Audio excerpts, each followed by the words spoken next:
السلام علیکم۔ امید کرتی ہوں آپ لوگ خیریت سے ہوں گے اور پچھلی تمام قصے پیر کامل کی آپ لوگوں کو بہت اچھی اور دلچسپ لگی ہوں گی۔ آج ہم شروع کریں گے پیر کامل کی چھٹی قسط۔ یہ بھی آپ کو بہت ہی پسند آئے گی، اس میں بھی بہت سے راز چھپے ہیں، تو غور سے سنیے گا۔ آپ لاہور جا رہے ہیں تو واپسی پر امامہ کے ہاسٹل چلے جائیں۔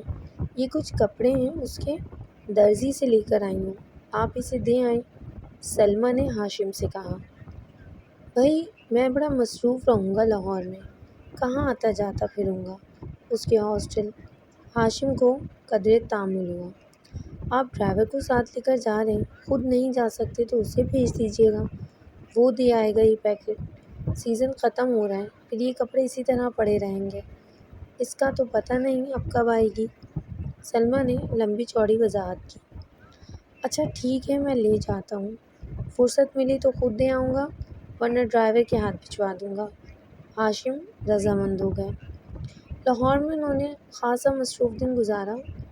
شام 5 بجے قریب انہیں کچھ فرصت ملی اور تب انہیں اس پیکٹ کا بھی خیال آ گیا۔ ڈرائیور کو پیکٹ لے جانے کا کہنے کے بجائے وہ خود امامہ کے ہاسٹل چلے آئے۔ اس کے ایڈمیشن کے بعد آج پہلی بار وہ وہاں آئے تھے۔ گیٹ کیپر کے ساتھ انہوں نے امامہ کے لیے پیغام بھجوایا اور خود انتظار کرنے لگے۔ ان کا خیال تھا کہ وہ جلدی آ جائے گی، مگر ایسا نہ ہوا۔ 10 منٹ، 15 منٹ، 20 منٹ، وہ اب کچھ بیزار ہونے لگے۔ اس سے پہلے کہ وہ اندر دوبارہ پیغام بھجواتے انہیں گیٹ کیپر ایک لڑکی کے ساتھ آتا دکھائی دیا۔ کچھ قریب آنے پر انہوں نے اس لڑکی کو پہچان لیا۔ وہ جویریہ تھی، امامہ کی بچپن کی دوست، اور اس کا تعلق بھی اسلام آباد سے ہی تھا۔ السلام علیکم انکل، جویریہ نے پاس آ کر کہا۔ وعلیکم السلام، بیٹا کیسی ہو تم؟ میں ٹھیک ہوں۔ میں یہ امامہ کے کچھ کپڑے دینے آیا تھا، لاہور آ رہا تھا تو اس کی امی نے یہ پیکٹ دے دیا۔ اب یہاں بیٹھے مجھے گھنٹہ ہو گیا ہے مگر انہوں نے اسے بلایا نہیں۔ ہاشم کے لہجے میں شکوہ تھا۔ انکل امامہ مارکیٹ گئی ہے کچھ دوستوں کے ساتھ، آپ یہ پیکٹ مجھے دے دیں، میں خود اسے دے دوں گی۔ ٹھیک ہے تم رکھ لو۔ ہاشم نے وہ پیکٹ جویریہ کی طرف بڑھا دیا۔ رسمی لیگ سلیگ کے بعد وہ واپس مڑ گئے۔ جویریہ بھی پیکٹ پکڑ کر ہاسٹل کی طرف چلی گئی، مگر اب اس کے چہرے پر موجود مسکراہٹ غائب ہو چکی تھی۔ کوئی بھی اس وقت اس کے چہرے پر پریشانی کو واضح طور پر بھانپ سکتا تھا۔ ہاسٹل کے اندر آتے ہی وارڈن سے اس کا سامنا ہو گیا جو سامنے ہی کھڑی تھی۔ جویریہ کے چہرے پر ایک بار پھر مسکراہٹ آ گئی۔ بات ہوئی تمہاری اس کے والد سے؟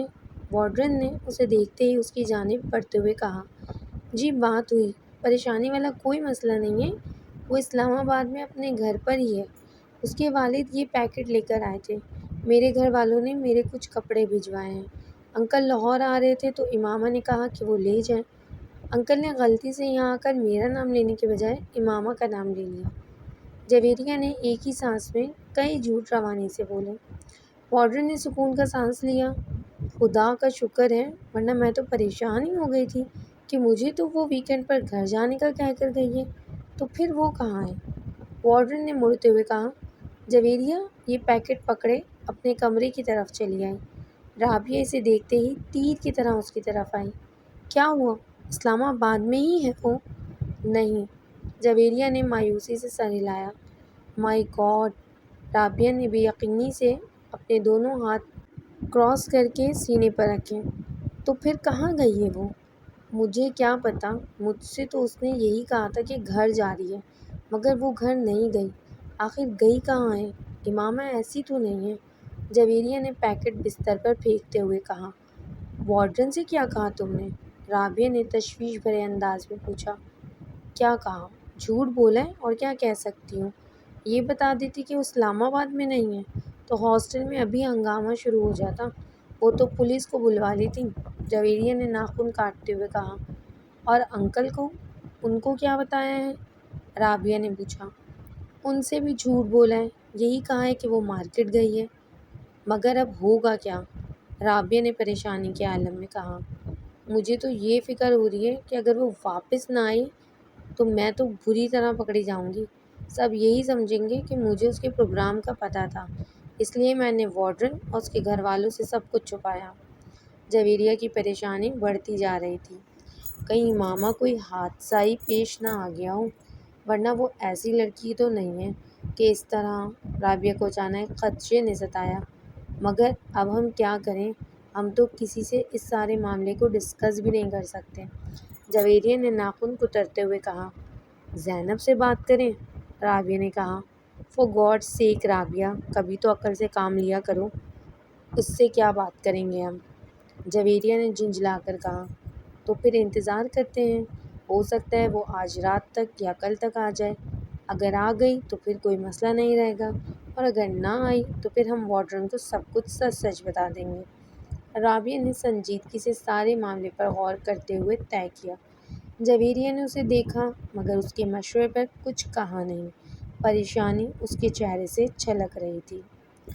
جویریہ اور رابعہ رات بھر سو نہیں سکیں۔ وہ مکمل طور پر خوف کی گرفت میں تھیں۔ اگر وہ نہ آئی تو کیا ہوگا؟ یہ سوال ان کے سامنے بار بار بھیانک شکلیں بدل بدل کر آ رہا تھا۔ انہیں اپنا کیریئر ڈوبتا ہوا نظر آ رہا تھا۔ انہیں اندازہ تھا کہ ان کے گھر والے ایسے معاملے پر کیسا رد عمل ظاہر کریں گے۔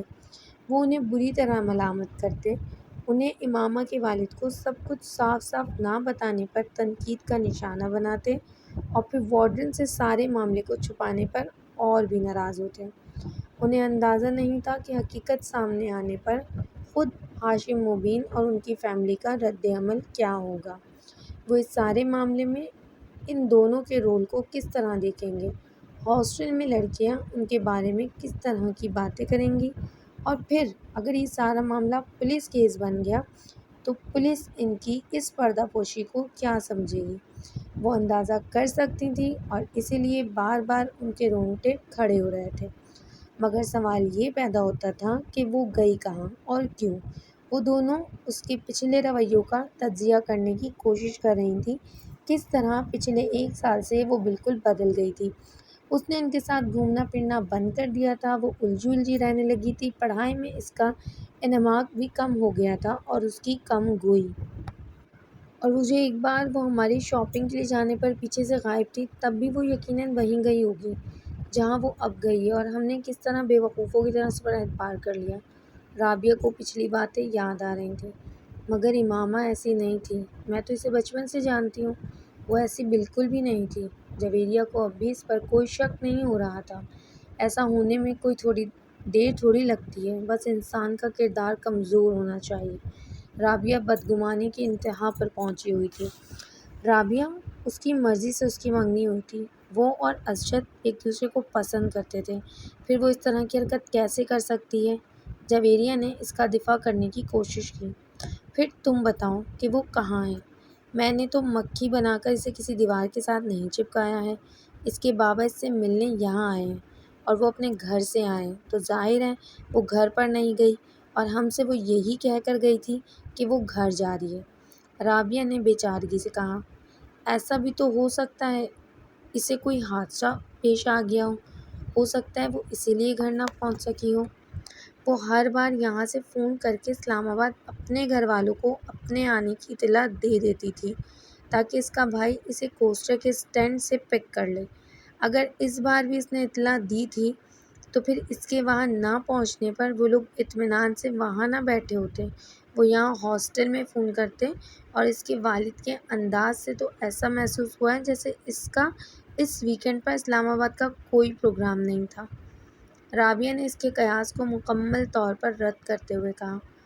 ہاں، وہ کبھی بھی ایک ماہ میں 2 بار اسلام آباد نہیں جاتی تھی، مگر اس بار تو وہ دوسرے ہی ہفتے اسلام آباد جا رہی تھی، اور اس نے وارڈن سے خاص طور یہ کہہ کر اجازت لی تھی۔ کوئی نہ کوئی بات ضرور ہے، کہیں نہ کہیں کچھ نہ کچھ ضرور ہے۔ جویریہ کو پھر خدشات ستانے لگے۔ اس کے ساتھ ساتھ ہم بھی بری طرح ڈوبیں گے۔ ہم سے بہت بڑی غلطی ہوئی جو ہم نے سب کچھ اس طرح کور اپ کیا۔ ہمیں صاف صاف بات کرنی چاہیے تھی اس کے والد سے کہ وہ یہاں نہیں ہے، پھر وہ جو چاہے کرتے، یہ ان کا مسئلہ ہوتا۔ کم از کم ہم تو اس طرح نہ پھنستے جس طرح اب پھنس گئے ہیں۔ رابعہ مسلسل بڑبڑا رہی تھی۔ خیر اب کیا ہو سکتا ہے، صبح تک انتظار کرتے ہیں، اگر وہ کل بھی نہیں آئے تو پھر وارڈن کو سب کچھ بتا دیں گے۔ جویریہ نے کمرے کے چکر لگاتے ہوئے کہا۔ وہ رات ان دونوں نے اسی طرح باتیں کرتے جاگتے ہوئے گزار لی۔ اگلے دن وہ دونوں کالج نہیں گئیں۔ اس حالت میں کالج جانے کا کوئی فائدہ بھی نہیں ہوتا۔ امامہ ویکینڈ پر ہفتے کو واپسی پر 9 بجے کے قریب آ جایا کرتی تھی، مگر وہ اس دن نہیں آئی۔ ان کے اعصاب جواب دینے لگے۔ 2:30 بجے کے قریب وہ فک رنگت اور کانپتے ہوئے ہاتھوں کے ساتھ اپنے کمرے سے وارڈن کے کمرے میں جانے کے لیے نکل آئیں۔ ان کے ذہن میں وہ جملے گردش کر رہے تھے جو انہیں وارڈن سے کہنے تھے۔ وہ وارڈن کے کمرے سے ابھی کچھ دور ہی تھیں جب انہوں نے امامہ کو بڑے اطمینان کے ساتھ اندر آتے دیکھا۔ اس کا بیگ اس کے کندھے پر تھا اور فولڈر ہاتھوں میں۔ وہ یقیناً سیدھی کالج سے آ رہی تھی۔ جویریہ اور رابعہ کو یوں لگا جیسے ان کے پیروں کے نیچے سے نکلتی ہوئی زمین یکدم تھم گئی تھی۔ ان کی رکی ہوئی سانس ایک بار پھر چلنے لگی تھی۔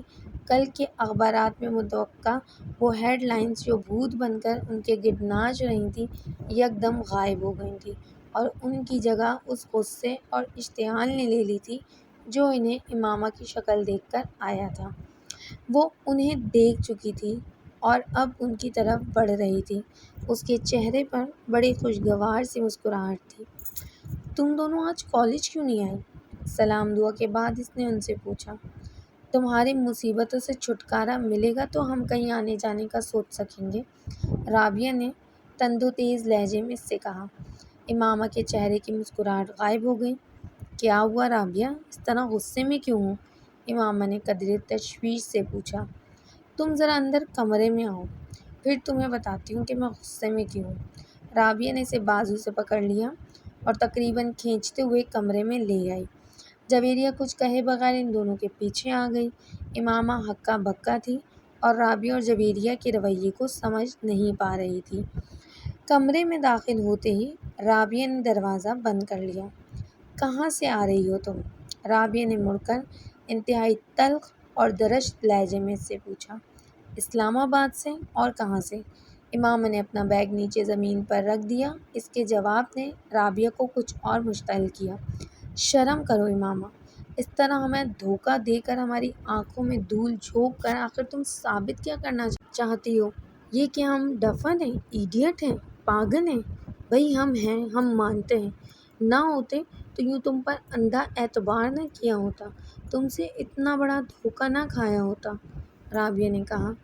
مجھے تمہاری کوئی بات سمجھ میں نہیں آ رہی۔ کون سا دھوکہ، کیسا دھوکہ؟ کیا یہ بہتر نہیں ہے کہ تم آرام سے مجھے اپنی بات سمجھاؤ؟ امامہ نے بے چارگی سے کہا۔ تم ویکینڈ کہاں گزار کر آئی ہو؟ جویریہ نے پہلی بار گفتگو میں مداخلت کی۔ تمہیں بتا چکی ہوں، اسلام آباد میں، وہاں سے آج سیدھا کالج آئی ہوں اور اب کالج سے۔ رابعہ نے اسے بات مکمل نہیں کرنے دی۔ بکواس بند کرو، یہ جھوٹ اب نہیں چل سکتا، تم اسلام آباد نہیں گئی تھیں۔ یہ تم کیسے کہہ سکتی ہو؟ اس بار امامہ نے بھی قدرے بلند آواز میں کہا۔ کیونکہ تمہارے فادر یہاں آئے تھے کل۔ امامہ کا رنگ اڑ گیا، وہ کچھ بول نہیں سکی۔ اب کیوں منہ بند ہو گیا ہے؟ اب بھی کہو اسلام آباد سے آ رہی ہوں، رابعہ نے طنزیہ لہجے میں کہا۔ بابا یہاں آئے تھے، امامہ نے اٹکتے ہوئے کہا۔ ہاں آئے تھے، تمہارے کچھ کپڑے دینے کے لیے، جویریہ نے کہا۔ انہیں یہ پتہ چل گیا کہ میں ہاسٹل میں نہیں ہوں۔ میں نے جھوٹ بول دیا کہ تم ہاسٹل سے کسی کام سے باہر گئی ہو، وہ کپڑے دے کر چلے گئے، جویریہ نے کہا۔ امامہ نے بے اختیار اطمینان کا سانس لیا۔ یعنی انہیں کچھ پتہ نہیں چلا؟ اس نے بستر پر بیٹھ کر اپنے جوتے کے اسٹریپس کھولتے ہوئے کہا۔ نہیں، انہیں کچھ پتہ نہیں چلا۔ تم منہ اٹھا کر اگلے ہفتے پھر کہیں روانہ ہو جانا، مائنڈ یو۔ امامہ میں اب وارڈن سے اس سلسلے میں بات کرنے والی ہوں۔ ہم تمہاری وجہ سے خاصی پریشانی اٹھا چکے ہیں، مزید اٹھانے کے لیے تیار نہیں ہیں۔ بہتر ہے تمہارے پیرنٹس کو تمہاری ان حرکتوں کے بارے میں پتہ چل جائے، رابعہ نے دو ٹوک انداز میں اس سے کہا۔ امامہ نے سر اٹھا کر اسے دیکھا۔ کون سی حرکتوں کے بارے میں؟ میں نے کیا کیا ہے؟ کیا کیا ہے؟ ہاسٹل سے اس طرح 2 دن کے لیے گھر کا کہہ کر غائب ہو جانا تمہارے نزدیک کوئی بڑی بات نہیں ہے؟ امامہ جواب دینے کے بجائے دوسرے جوتے کے بھی اسٹیپس کھولنے لگی۔ مجھے وارڈن کے پاس چلے ہی جانا چاہیے، رابعہ نے غصے کے عالم میں دروازے کی طرف بڑھتے ہوئے کہا۔ جویریہ نے آگے بڑھ کر اسے روکا۔ وارڈن سے بات کر لیں گے، پہلے اس سے تو بات کر لیں، تم جلد بازی مت کرو، مگر اس ڈھیٹ کا اطمینان دیکھو، مجال ہے ذرا برابر شرمندگی بھی اس کے چہرے پر جھلک رہی ہو۔ رابعہ نے غصے میں ماما کی طرف اشارہ کرتے ہوئے کہا، میں تم دونوں کو سب کچھ بتا دوں گی، اتنا غصے میں آنے کی ضرورت نہیں ہے، میں نے کوئی غلط کام نہیں کیا، نہ ہی کسی غلط جگہ پر گئی ہوں، اور ہاں، بھاگی بھی نہیں ہوں۔ امامہ نے جوتوں کی قید سے اپنے پیروں کو آزاد کرتے ہوئے قدرے دھیمے لہجے میں کہا۔ پھر تم کہاں گئی تھی؟ اس بار جویریہ نے پوچھا۔ اپنی ایک دوست کے یہاں۔ کون سی دوست؟ ہے ایک۔ اس طرح جھوٹ بول کر کیوں؟ میں تم لوگوں کے سوالوں سے بچنا چاہتی تھی، اور گھر والوں کو بتاتی یا ان سے اجازت لینے کی کوشش کرتی تو وہ کبھی اجازت نہ دیتے۔ کس کے یہاں گئی تھی اور کس لیے؟ جویریہ نے اس بار قدرے تجسس آمیز انداز میں پوچھا۔ میں نے کہا نا، میں بتا دوں گی، کچھ وقت دو مجھے، امامہ نے اس کی بات کے جواب میں کہا۔ کوئی وقت نہیں دے سکتے تمہیں وقت دیں تاکہ تم ایک بار پھر غائب ہو جاؤ اور اس بار واپس ہی نہ آؤ، رابعہ نے اس بار بھی ناراضگی سے کہا، مگر پہلے کی نسبت اس بار اس کا لہجہ دھیما تھا۔ تمہیں تو اس بات کا بھی احساس نہیں ہوا کہ تم نے ہماری پوزیشن کتنی آکورڈ بنا دی تھی، اگر تمہارے اس طرح غائب ہونے کا پتہ چل جاتا تو ہماری کتنی بے عزتی ہوتی، اس کا احساس تھا تمہیں؟ رابعہ نے اسی انداز میں کہا۔ مجھے یہ توقع ہی نہیں تھی کہ بابا اس طرح اچانک یہاں آ جائیں گے، اس لیے میں یہ بھی نہیں سوچ سکتی تھی کہ تم لوگوں کو کسی نازک صورتحال کا سامنا کرنا پڑ سکتا ہے، ورنہ میں اس طرح کبھی نہ کرتی، امامہ نے معذرت خواہ انداز میں کہا۔ تم کم از کم ہم پر اعتبار کر کے ہمیں بتا کر جا سکتی تھی، جویریہ نے کہا۔ میں آئندہ ایسا کبھی نہیں کروں گی، امامہ نے کہا۔ کم از کم میں تمہارے کسی وعدے، کسی بات پر اعتبار نہیں کر سکتی، رابعہ نے دو ٹوک انداز میں کہا۔ مجھے اپنی پوزیشن کلیئر کرنے دو رابعہ، تم مجھے غلط سمجھ رہی ہو، امامہ نے اس بار قدرے کمزور انداز میں کہا۔ تم کو احساس ہے کہ تمہاری وجہ سے ہمارا کیریئر اور ہماری زندگی کس طرح داؤ پر لگ گئی تھی، یہ دوستی ہوتی ہے، اسے دوستی کہتے ہیں۔ ٹھیک ہے، مجھ سے غلطی ہو گئی، مجھے معاف کر دو، امامہ نے جیسے ہتھیار ڈالتے ہوئے کہا۔ جب تک تم یہ نہیں بتاؤ گی کہ تم کہاں غائب ہو گئی تھی، میں تمہاری کوئی معذرت قبول نہیں کروں گی، رابعہ نے دو ٹوک انداز میں کہا۔ امامہ کچھ دیر اسے دیکھتی رہیں، پھر اس نے کہا، میں صبیحہ کے گھر چلی گئی تھی۔ جویریہ اور رابعہ نے حیرانی سے ایک دوسرے کو دیکھا۔ کون؟ ان دونوں نے تقریباً بیک وقت پوچھا۔ تم لوگ جانتی ہو اسے، امامہ نے کہا۔ وہ 4th ایئر کی صبیحہ؟ جویریہ نے بے اختیار پوچھا۔ امامہ نے سر ہلایا۔ مگر اس کے گھر کس لیے گئی تھی تم؟ دوستی ہے اس سے میری، امامہ نے کہا۔ دوستی؟ کیسی دوستی؟ 4 دن کی دعا سلام ہے تمہارے ساتھ اس کی، اور میرا خیال ہے تم تو اسے اچھی طرح جانتی بھی نہیں ہو، پھر اس کے گھر رہنے کے لیے کیوں چل پڑیں؟ جویریہ نے اعتراض کرتے ہوئے کہا۔ وہ بھی اس طرح جھوٹ بول کر؟ کم از کم اس کے گھر جا کر رہنے کے لیے تمہیں ہم سے یا اپنے گھر والوں سے جھوٹ بولنے کی ضرورت نہیں تھی، رابعہ نے اسی لہجے میں کہا۔ تم اسے کال کر کے پوچھ لو کہ میں اس کے گھر میں تھی یا نہیں، امامہ نے کہا۔ چلو یہ مان لیا کہ تم اس کے گھر پر تھیں، مگر کیوں تھیں؟ جویریہ نے پوچھا۔ امامہ خاموش رہی، پھر کچھ دیر بعد اس نے کہا، مجھے اس کی مدد کی ضرورت تھی۔ ان دونوں نے حیران ہو کر دیکھا۔ کس سلسلے میں؟ امامہ نے سر اٹھایا اور پلکیں جھپکائے بغیر دیکھتی رہی۔ جویریہ نے کچھ بے چینی محسوس کی۔ کس سلسلے میں؟ تم اچھی طرح جانتی ہو، امامہ نے قدرے مدھم انداز میں کہا۔ میں؟ جویریہ نے کچھ گڑبڑا کر رابعہ کو دیکھا، جو اب بڑی سنجیدگی سے اسے دیکھ رہی تھی۔ ہاں، تم تو اچھی طرح جانتی ہو۔ تم پہیلیاں مت بجھواؤ، سیدھی اور صاف بات کرو، جویریہ نے قدرے سخت لہجے میں کہا۔ امامہ سر اٹھا کر خاموشی سے اسے دیکھنے لگی، پھر کچھ دیر بعد شکست خواندہ انداز میں اس نے سر جھکا دیا۔ بتاؤ نا، آخر تمہاری زندگی کی سب سے بڑی خواہش کیا ہے؟ اس دن کالج میں امامہ نے جویریہ سے اصرار کیا۔ جویریہ کچھ دیر اس کا چہرہ دیکھتی رہی۔ میری خواہش ہے کہ تم مسلمان ہو جاؤ۔ امامہ کو جیسے ایک کرنٹ سا لگا۔ اس نے شوق اور بے یقینی کے عالم میں جویریہ کو دیکھا۔ وہ دھیمے لہجے میں کہتی جا رہی تھی، تم میری اتنی اچھی اور گہری دوست ہو کہ مجھے یہ سوچ کر تکلیف ہوتی ہے کہ تم گمراہی کے راستے پر چل رہی ہو اور تمہیں اس کا احساس تک نہیں ہے۔ نہ صرف تم بلکہ تمہاری پوری فیملی۔ میری خواہش ہے کہ نیک اعمال پر اگر اللہ مجھے جنت میں بھیجے تو تم میرے ساتھ ہو، لیکن اس کے لیے مسلمان ہونا تو ضروری ہے۔ امامہ کے چہرے پر ایک کے بعد ایک رنگ آ رہا تھا۔ بہت دیر بعد وہ کچھ بولنے کے قابل ہو سکی۔ میں توقع نہیں کر سکتی تھی جویریہ کہ تم مجھ سے تحریم جیسی باتیں کرو گی۔ تمہیں تو میں اپنا دوست سمجھتی تھی، مگر تم بھی۔ جویریہ نے نرمی سے اس کی بات کاٹ دی۔ تحریم نے تم سے تب جو کچھ کہا تھا ٹھیک کہا تھا۔ امامہ پلکیں جھپکائے بغیر اسے دیکھتی رہی۔ اسے جویریہ کی باتوں سے بہت تکلیف ہو رہی تھی، اور صرف آج ہی نہیں، میں اس وقت بھی تحریم کو صحیح سمجھتی تھی، مگر میری تمہارے ساتھ دوستی تھی اور میں چاہنے کے باوجود تم سے یہ نہیں کہہ سکی کہ میں تحریم کو حق بجانب سمجھتی ہوں۔ اگر وہ یہ کہتی کہ تم مسلمان نہیں ہو تو یہ ٹھیک تھا، تم مسلمان نہیں ہو۔ امامہ کی آنکھوں میں آنسو آ گئے۔ کچھ بھی کہے بغیر وہ ایک جھٹکے سے اٹھ کھڑی ہوئی۔ جویریہ بھی اس کے ساتھ کھڑی ہو گئی۔ امامہ کچھ بھی کہے بغیر وہاں سے جانے کی کوشش کی، مگر جویریہ نے اس کا بازو پکڑ لیا۔ تم میرا بازو چھوڑ دو، مجھے جانے دو، آئندہ کبھی تم مجھ سے بات مت کرنا۔ امامہ نے بھرائے ہوئے لہجے میں اس سے اپنا بازو چھڑانے کی کوشش کرتے ہوئے کہا۔ امامہ میری بات سمجھنے کی کوشش کرو۔ امامہ نے اس کی بات کاٹ دی۔ تم نے کتنا ہرٹ کیا ہے مجھے جویریہ، مجھے کم از کم تم سے یہ امید نہیں تھی۔ میں تمہیں ہرٹ نہیں کر رہی ہوں، حقیقت بتا رہی ہوں۔ رونے یا جذبات میں آنے کے بجائے تم ٹھنڈے دل و دماغ سے میری بات سوچو۔